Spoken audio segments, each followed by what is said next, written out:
कि जनता हमारी मात पिता है, मुंह कभी न मोड़ूंगा। जनता हमारी मात पिता है, मुंह कभी न मोड़ूंगा। हार जीत तो खेल जगत का, साथ कभी न छोड़ूंगा, साथ कभी न छोड़ूंगा। इहे कहेले, इहे कहेले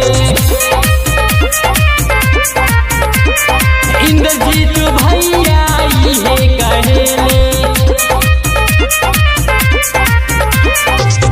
अब की बर मोहर साइकिल छाप पर लागैया हो।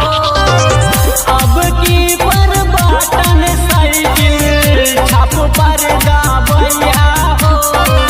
कौनो विरोधियन के झांसा में ना आइहा हो।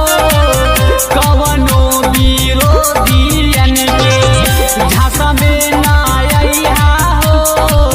कहेले मनोज जितेंद्र जानी तू भूलैहा